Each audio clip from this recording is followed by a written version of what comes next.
फिर आ गए। सब राज्य खुश है। हाँ।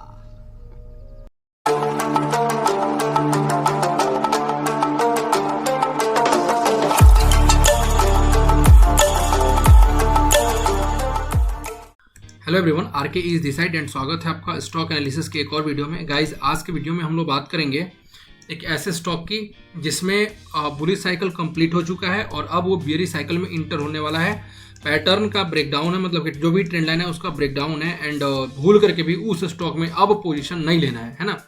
अगर आपने फ्रेश पोजीशन नहीं ले रखा है और लेना चाहते हो तो मत लेना, बिल्कुल नहीं लेना। और उसके पीछे का कंप्लीट लॉजिक आपको एक्सप्लेन करूंगा और उसके साथ ही साथ मैं आपको ये भी बताऊंगा ना, मैं आपको दिखाऊंगा कि बुलिश साइकिल कैसे कंप्लीट हो चुका है और उसमें एंट्री लेना कितना डेंजरस हो सकता है।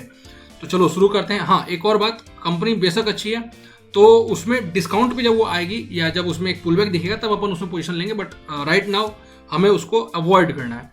तो वीडियो शुरू कर लेते हैं। उससे पहले एक रिक्वेस्ट ये है कि जब वीडियो कंप्लीट हो जाएगी तो आपको अपनी एनालिसिस करनी है एंड उसके बाद ही आपको किसी भी तरह का कोई भी पोजीशन लेना है। तो चलो वीडियो शुरू करते हैं। देखो, जो स्टॉक है ना उसका नाम है इंटेलेक्ट। अगर आप इंटेलेक्ट को देखोगे तो ये जो टाइम फ्रेम अपन लोग यूज कर रहे हैं वो है डेली टाइम फ्रेम। अगर आप डेली टाइम फ्रेम में देखोगे तो ऊपर से नीचे आया था ये स्टॉक और कभी ये ट्रेड कर रहा था, आपको पता है 985, मतलब नियर अबाउट ना 1000 के आसपास में ये ट्रेड कर रहा था। और स्मॉल कैप कंपनी है तो 1000 के आसपास में ट्रेड करने वाला स्टॉक अभी पता है 630 पे ट्रेड कर रहा है। मतलब अगर आप डिस्काउंट देखोगे तो ये लगभग 30 to 40% के लगभग 40% आप बोल सकते हो, 40% के डिस्काउंट में मिल रहा है। बट इंपॉर्टेंट क्या है? इंपॉर्टेंट ये है प्यारे भाई कि देखो, ऊपर से जब नीचे आया था, आने के बाद जब ये यहाँ पे ट्रेड कर रहा था तो यहाँ पे एक अच्छा खासा ट्रेंड लाइन बन रहा था, है ना, अप साइड में। और अगर आप देखोगे तो ये ट्रेंड, अगर यहाँ से पुलबैक दिखता अपन लोगों को तब अपन लोग इसमें पोजीशन ले सकते थे, लेकिन देखोगे तो ये ट्रेंड लाइन का यहाँ पे ब्रेकडाउन है। मतलब कि कल का जो, मतलब फ्राइडे के दिन में जो ट्रेडिंग हुई है उस ट्रेडिंग में अगर आप देखोगे तो यहाँ पे ब्रेकडाउन है। और अगर अपन इसका वॉल्यूम चेक करें तो ठीक ठाक वॉल्यूम है, देख रहे हो वॉल्यूम का भी, मतलब सेलिंग वॉल्यूम देखो कितना तगड़ा आया है। तो इसलिए ये जो है यहाँ पे फिलहाल जो इसका चल रहा है, माहौल चल रहा है, इसमें बिल्कुल भी ठीक नहीं लग रहा है कि इसको लेना है, क्योंकि आपका पैसा इसमें पिट जाएगा बुरी तरह से। अगर आप फ्रेश पोजीशन लिए हो देन डेफिनेटली आपको निकलना चाहिए। एक और चीज जो मैं आपको बताऊं तो सबसे पहले अगर ये गिरता है यहाँ से जब ये नीचे आएगा तो एटलीस्ट ये 565 के पास में तो डेफिनेटली आएगा। डेफिनेटली मतलब एकदम डेफिनेटली लिख करके ले लो, आएगा ये 1 हफ्ते के अंदर आएगा, ठीक है। अब बोलोगे कैसे गारंटी दे सकता हूं, तो उसके पीछे का लॉजिक है, बताता हूं मैं। पहली बात तो ये है ना कि इसके नीचे में जहाँ पे ये ट्रेंड लाइन को ब्रेक किया, इसके नीचे में कोई भी इसका ना ऐसे सपोर्ट नहीं बन रहा। अब आप बोलोगे कि यहाँ पे सपोर्ट बन रहा है, यहाँ पे सपोर्ट बन रहा है, लेकिन ये डेली टाइम फ्रेम का सपोर्ट बन रहा है और वीकली टाइम फ्रेम में ये थोड़ा सा कॉम्प्लिकेटेड है, मैं वीकली में भी दिखाऊंगा। तो वीकली टाइम फ्रेम में भी जो है ना इसका बुलिश साइकिल जो चल रहा था वो ओवर हो चुका है। मतलब कि अब वीकली टाइम फ्रेम में भी ये बियरिश साइकिल में इंटर किया है और डेली टाइम फ्रेम में देख रहे हो यहाँ पे ब्रेकडाउन हो चुका है। तो अब ये यहाँ से पहले तो नहीं रुकेगा, एटलीस्ट 565 के आसपास में आएगा।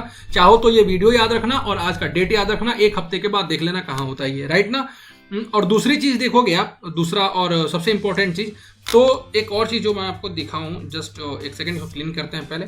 तो देखो ऐसा हुआ है ना कि ऊपर से जब ये नीचे आया है, जब ये स्टॉक ऊपर से नीचे आया है तो आने के बाद में इस पॉइंट को ध्यान से देखो, यहाँ पे ये जो पॉइंट है ना, इस पॉइंट के आसपास में कंसोलिडेट किया है। तो अगर आप जाकर के चेक करोगे तो ये एक पैटर्न बनता है, जैसे ऊपर से नीचे आना, नीचे आकर के ऐसे कंसोलिडेट करना। और ऐसा पैटर्न आपको कहाँ दिखेगा? निफ्टी या बैंक निफ्टी में अगर आप ट्रेडिंग करते हो, मतलब दैट मीन्स की ऑप्शन ट्रेडिंग, तो आपको अक्सर दिख जाता होगा। और फिर होता क्या है ना कि जैसे ऊपर से नीचे आता है, कंसोलिडेट करता है, नीचे साइड में फिर ब्रेकडाउन होता है और ब्रेकडाउन होने के बाद फिर नीचे आता है धम से। तो पता है, पहला ये स्टॉक यहाँ रुक सकता है, चांस है रुकने का कि रुक जाए अगर ऐसा होता है तो। और अगर यहाँ नहीं रुकता है तो फिर जितनी बड़ी इसकी डंडी है, कौन सी, ये वाली डंडी को मेजर कर लो, यहाँ से लेकर के यहाँ तक। मतलब कि अपन लोगों ने देखा था ना 36% के आसपास का करेक्शन, डेफिनेटली यहाँ से फिर ये 36% के आसपास और नीचे आएगा। अब आप बोलोगे क्या मजाक कर रहे हो, इतना गिर सकता है क्या? डेफिनेटली गिर सकता है। क्यों नहीं गिर सकता है? अगर आपको वेरिफिकेशन चाहिए कि स्मॉल कैप कंपनी कैसे गिरती हैं तो जाकर के एक बार, एक तो आपने यही देख लिया कि 900 के आसपास में ट्रेड करने वाला स्टॉक आपको कहाँ पे मिल रहा था, कहाँ पे मिल रहा है 630 पे। एक और स्टॉक है आपका स्मॉल कैप का जिसका नाम है स्टार। स्टार को जाकर के देखो, वो भी 985 940 या 45 के आसपास में ट्रेड करने वाला स्टॉक अभी आपको 230 के आसपास में मिल रहा है। सोचो कितना तगड़ा उसमें करेक्शन आया है और कितनी तगड़ी उसमें गिरावट आई है। उसमें जो टॉप पे फंसा होगा उसका क्या बैंड बजा होगा।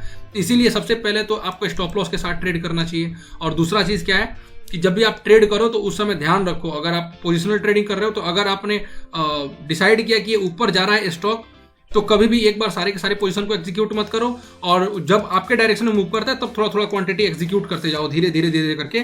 और अगर आपका स्टॉप लॉस हिट हो जाता है तो जबरदस्ती का मत रुको, बाहर निकल जाओ, राइट ना। तो इंटेलेक्ट में एक भयंकर करेक्शन आ सकता है, बहुत भयंकर। इसलिए पहले ही बता रहा हूं कि देखो बेशक इसके बीच बीच में कहीं कहीं रुकेगा, लेकिन फाइनल जाकर के ये 130 के आसपास में रुक सकता है। अब आप बोलोगे बहुत नीचे है ये, तो ठीक है वेट करो ना। अगर मैं गलत बोल रहा हूं तो वेट करो, इस वीडियो को देखो, याद रखना और वेट करो, बस देखो कहां जाता है ये स्टॉक, राइट। तो इंटेलेक्ट में सबसे पहली बात ये है कि पैटर्न ब्रेकआउट है। दूसरा चीज देखोगे जो हमारे लिए बिल्कुल अगेंस्ट में है, वो देखो इसका 50 EMA और 200 EMA। अगर आप देखोगे तो 200 EMA के नीचे में भी है और 50 EMA के नीचे में भी है। और यहाँ पे देखोगे तो बियरिश क्रॉस डाउन है। आप जानते हो ना EMA एक काम करता है कि ये छोटा टाइम फ्रेम है 50 और ये है रेड वाला 200 EMA। 50 EMA ने 200 EMA को डाउन साइड में क्रॉस किया है, मतलब क्रॉस डाउन है यहाँ पे। और क्रॉस डाउन भी खुद में एक सिग्नल होता है बियरिश होने का। तो ये स्टॉक ऑलरेडी यहाँ पे भी सिग्नल मिल चुका था कि ये एक बियरिश है। अगर देख रहे हो यहाँ पे ऊपर जाने की, एक मिनट थोड़ा सा क्लीन करूं मैं, जस्ट वन सेकेंड।